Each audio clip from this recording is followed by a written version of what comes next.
प्रिय विद्यार्थियों एवं मित्रों, स्वागत है आप सभी का मेरे YouTube चैनल पर एक नए विषय के साथ, जो कि कक्षा 7वीं के पाठ्यक्रम पर आधारित है, रहीम के दोहे। तो आइए अब चलते हैं रहीम के संक्षिप्त जीवन परिचय की ओर।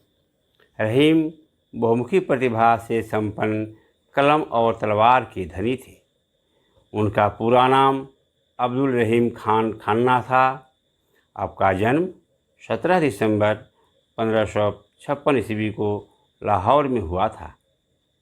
उनके पिता का नाम बैरम खान तथा माता का नाम सुल्ताना बेगम था।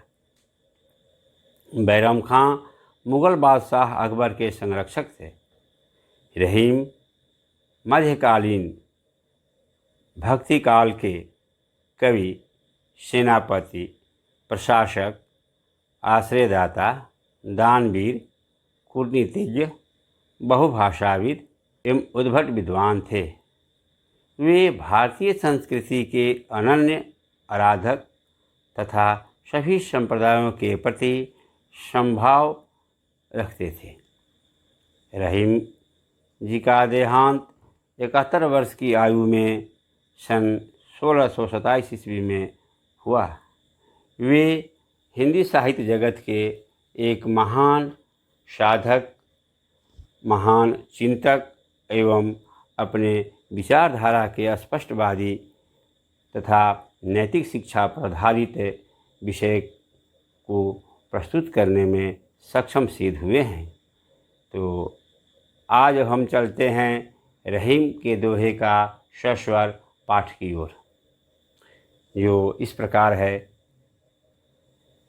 कही रहीम संपत्ति सगे, कही रहीम संपत्ति सगे, बनत बहुत बहुरी,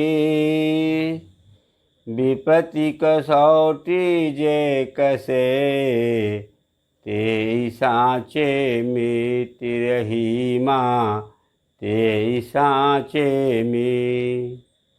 जाल परे जल जात बही, तजी मिनन को मोह, रहीमन मछरी नीर को, तऊन छाड़ती छो, रहीमा तऊन छाड़ती छो।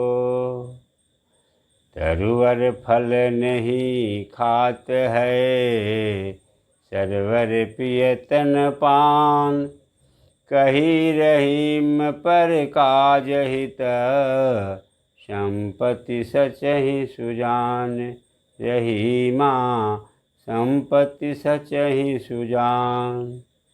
थोथे बादर क्वार के, ज्यों रहीम घहरात, धनी पुरुष निर्धन भये, करे पाछिली बात, रहीमा करे पाछिली बात।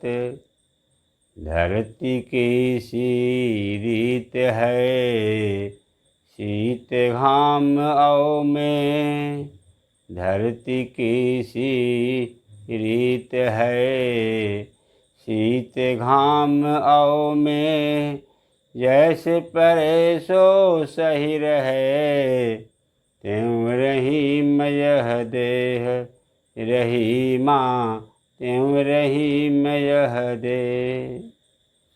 तो विद्यार्थियों, अभी हमने रहीम के दोहे का सस्वर काव्य पाठ किया। अब चलते हैं बारी बारी से इनके दोहे का शब्दार्थ तथा उसका भावार्थ की ओर। रहीम जी अपने इस प्रथम दोहे के माध्यम से मित्र की सही पहचान क्या होता है उसके बारे में बताया है। कही रहीम संपत्ति सगए, बनत बहुत बहुरीत। रहीम कवि ने कहा है कि साथ में संपत्ति रहने पर बहुत प्रकार के मित्र संबंधी और रिश्तेदार बनने लगते हैं। पग पग पर, कदम कदम पर मित्र मिल जाते हैं, सहयोगी मिल जाते हैं। कोई भी बाधा नहीं आती है। पग पग पर साथी, संबंधी, सगे साथी मिलते रहते हैं। परंतु मित्र की सही कसौटी, मित्र की सही पहचान विपत्ति होती है। जैसे विपत्ति कसौटी जे कसे तेई साचे मित्र। जो व्यक्ति विपत्ति आने पर, संकट की घड़ी में, दुख की घड़ी में, आपदा आने पर, आकस्मिक कोई घटनाएं घट गई, वैसी परिस्थिति में जो व्यक्ति साथ देता है, सच्चा मित्र वही होता है। तो इस प्रथम दोहे में रहीम ने मित्र की पहचान, मित्र की कसौटी, विपदा, विपत्ति और संकट को बताया है। जिस प्रकार कृष्ण सुदामा की जो मित्रता थी वह सही पहचान है। जब बाल सखा के रूप में प्रभु श्री कृष्ण और सुदामा जी वृंदावन में गाय चराया करते थे, और जब सुदामा जी भिक्षुक और निर्धन हो गए और कृष्ण जब सम्राट हुए, उस परिस्थिति में देखिए इस चित्र के माध्यम से आप मित्र की पहचान, मित्र की कसौटी को आप सार्थक रूप से समझ सकते हैं। किस प्रकार प्रभु श्री कृष्ण अपने उस गरीब दीन दशा को प्राप्त किए हुए मित्र को गले लगाते हैं, उनका स्वागत और अभिनंदन करते हैं। तो दूसरा पद का अब हम चलते हैं अर्थ ग्रहण करने के लिए। जो जलाशय और मछली का उदाहरण देकर कवि ने समझाया है। जाल परे जल जात बही, तजी मिनन को मोह। जाल पड़ते ही जलाशय में मछलियाँ जाल में फंस जाती है और जल बह जाता है।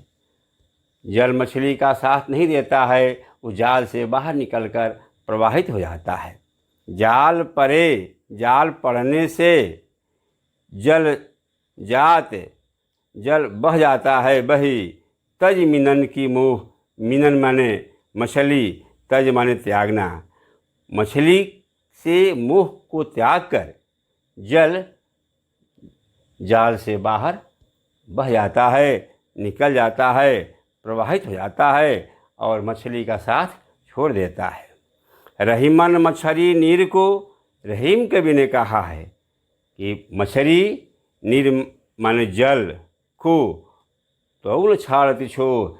इसके बावजूद भी मछली जल का मोह नहीं छोड़ती है, मछली जल के मोह को नहीं त्यागती है और जल के प्रति उसका इतना अभिन्न लगाव, इतना अभिन्न मोह होता है कि उसे किसी प्रकार जल से मोह को नहीं त्यागती है। जल से अलग होने पर अपने प्राण को त्याग देती है। तो इस प्रकार रहीम कवि ने जलाशय और मछली के जो प्रेम है, उस प्रेम की वास्तविकता को दर्शाया है कि सच्चा प्रेम मछली का जल से होता है, जल का मछली से नहीं होता है। इस दूसरे दोहे में रहीम कवि ने मछली का जल से एक तरफा प्रेम को दर्शाया है, जल का मछली से प्रेम नहीं है। इस प्रकार एक तरफा प्रेम को दर्शाते हुए मछली का जल के प्रति अनन्य, अभिन्न, अटूट जो प्रेम है उसको सिद्ध किया है। तो प्यारे मित्रों, अब हम चलते हैं रहीम के तीसरे दोहे का शब्दार्थ करने के लिए। तरुवर फल नहीं खाता है, तरुवर माने वृक्ष। सरवर पिए तन पान, सरवर माने सरोवर, तालाब। कही रहीम, रहीम कवि ने कहा है पर काज, पर काज माने दूसरे के लिए, परमार्थ के लिए। संपत्ति धन दौलत, संपदा वैभव, सचही संचित करता है। सुजान, सुजान का अर्थ है चतुर। यानी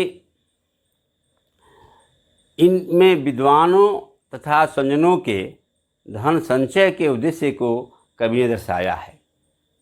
जिस प्रकार वृक्ष फल स्वयं के लिए धारण नहीं करता है, तरुवर फल नहीं खाता है, वृक्ष जो फल धारण करता है वह स्वयं के लिए नहीं, अपने के लिए नहीं, उस फल को वृक्ष स्वयं नहीं खाता है। सवर पियतन पान, और तालाब जो अपने जल को संचित करता है उस जल को स्वयं ग्रहण नहीं करता है, उस जल को स्वयं नहीं पीता है, उस जल का स्वयं पान नहीं करता है। अब इस पद को सिद्ध करने के लिए कवि ने दूसरे पंक्ति में उदाहरण प्रस्तुत किया है कि जिस प्रकार कही रहीम पर काज हित, रहीम कवि ने कहा है कि पर काज मान दूसरे के कार्य के लिए, परमार्थ के लिए, उसी प्रकार परमार्थ के लिए, दूसरे के कार्य के लिए संपत्ति सचे सुजान, चतुर और सज्जन व्यक्ति परमार्थ के लिए, दूसरे के हित के लिए, दूसरे की भलाई के लिए संपत्ति संचय करता है। आप चित्र के माध्यम से इसको स्पष्ट सिद्ध कर सकते हैं कि देखिए इस चित्र में दर्शाया गया है कि आम के वृक्ष फल का लदे हुए हैं। उस आम के वृक्ष में जो फल लगे हैं उस फल को आम स्वयं नहीं खाता है, उस आम को दूसरे प्राणी, अन्य व्यक्ति, अन्य मानव ग्रहण करते हैं। तो आम फल धारण करता है परमार्थ के लिए, दूसरे के लिए। और चित्र में फिर दर्शाया गया है कि जलाशय जो है उस तालाब अपने जल को स्वयं नहीं ग्रहण करता है, उसमें विभिन्न प्रकार के पशु पक्षी, अन्य जीव जंतु उस जल को ग्रहण करते हैं। मानव भी उस जल का प्रयोग अपने हित में करता है, परंतु जलाशय उस जल का प्रयोग नहीं करता है। तो इस प्रकार इस चित्र के माध्यम से हम वृक्ष और जल के प्रेम को सिद्ध कर सकते हैं कि ये जो जिस प्रकार वृक्ष और जलाशय जल का धारण दूसरे के लिए करता है, वृक्ष फल दूसरे के लिए धारण करता है, उसी प्रकार जो सज्जन चतुर व्यक्ति होते हैं धन का संचय परमार्थ के लिए करता है। तो विद्यार्थियों आगे हम देखते हैं चौथे दोहे को, जो इस प्रकार है, जिसमें बादल का दृश्य दर्शाया गया है और बादल के दृश्य को उमड़ते घुमड़ते दर्शाया गया है। जो कुवार माह के बादल के बारे में बताया है कवि ने कि थोथे बादर कुवार के, थोथे माने खोखले, बेकार, निरर्थक। बादर, बादर शब्द क्या है? माने बादल, बादल लोक भाषा के शब्द हुए, इसका मानक अर्थ हुआ बादल का अर्थ है बादल। कुवार, कुवार एक जो हमारे हिंदी पंचांग का महीना है जिसका अर्थ होता है आश्विन माह।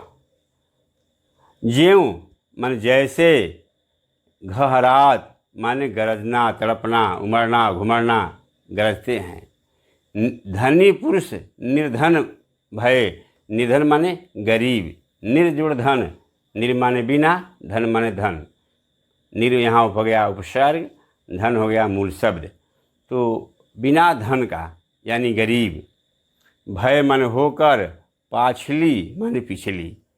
तो यहाँ कवि ने इस बादल के माध्यम से भी सिद्ध करने का प्रयास किया है और आप विद्यार्थी इस बादल के जो दृश्य को देखकर भी आप समझ सकते हैं कि कुवार महीने के बादल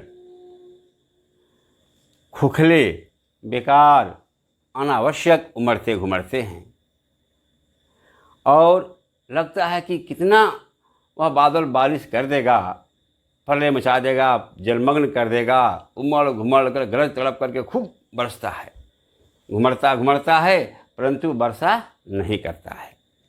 उसी प्रकार जब धनी पुरुष, धनी व्यक्ति जब एकाएक निर्धन हो जाता है तो पिछले समय के जब धनाढ़ रहते हैं, धनी रहते हैं, उस समय की बात को कह करके अपनी मर्यादा को बढ़ाते हैं, अपनी प्रतिष्ठा को बचाते हैं और पिछली बातों को कह करके अपनी मर्यादा, अपने शौर्य को बखान करते हैं। तो यहाँ कवि ने बादल जो कुआर के होते हैं, कुआर के बादल के समान धनी व्यक्ति जब निधन हो जाता है उसको सिद्ध किया है, बताया है। इस प्रकार बादल कुआर के महीने का उमड़ता घुमड़ता मंडराता है, काले काले बादलों से आसमान को घेर लेता है, परंतु एकाएक बादल छट जाता है और एक बूंद वर्षा नहीं हो पाती है, बरसता नहीं है। वैसे विद्यार्थियों, एक कहावत भी है कि गरजने वाला बादल बरसता नहीं है और बरसने वाला बादल गरजता नहीं है।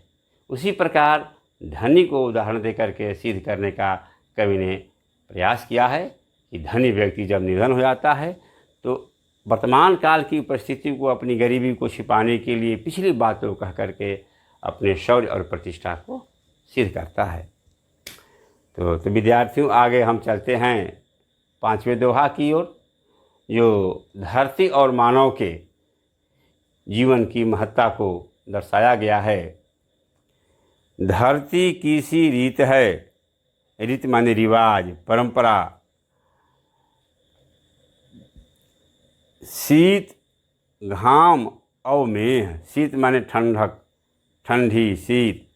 घाम का अर्थ है धूप और मेह का अर्थ है बादल। जैसे परे सो, जिस प्रकार पड़ता है सो सही, मैं सहना, रहे त्यों मन वैसे, रहीम के देह, देह माने शरीर।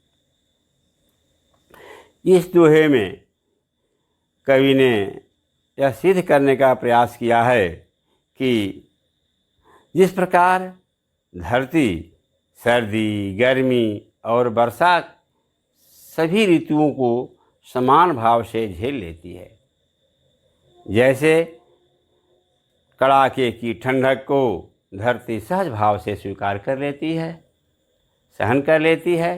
ठंडी के प्रभाव को, बर्फीली हवा और बर्फ़ के मार को धरती बिल्कुल सहज भाव से स्वीकार कर लेती है। भीषण गर्मी के प्रभाव से धरती विदीर्ण हो जाती हैं, वे सूख जाती हैं, तपती हुई तावे के समान जलने लगती है, फिर भी उस भीषण गर्मी के कठोर प्रहार को सहन कर लेती है। तथा मेह, मेह माने बादल। बादल जब उमड़ घुमड़ कर खूब वर्षा करता है, जल प्लावन कर देता है, धरती जल से लबालब भर जाती है और बाढ़ आ जाती है, पूरे चारों तरफ सभी दिशाएं जलमग्न हो जाती है, फिर भी धैर्यपूर्वक सहज भाव से उस वर्षा ऋतु के थपेड़ों को भी धरती स्वीकार करती है, सह लेती है। उसी प्रकार जैसे परे सो सही रहे, उसी प्रकार कवि ने पहले पंक्ति को दूसरे पंक्ति का उदाहरण देकर के सिद्ध किया है कि वैसे ही मनुष्य शरीर को भी जीवन में प्राप्त सुखों और दुखों को समान भाव से झेल लेता है। जैसे परेशो सही रहे, उसी प्रकार मनुष्य उसके जीवन में जो आता है सुख दुख कष्ट आपदा, उसको सहज भाव से स्वीकार कर लेता है, सहन लेता है। त्यों रहीम यह देह, रहीम कवि ने कहा है कि उसी प्रकार मानव भी अपने इस जीवन में, इस शरीर में सुख और दुख को सहज भाव से, समभाव से, समान भाव से स्वीकार किया है। एक पंथ की पंक्तियां हैं जो इस प्रकार है।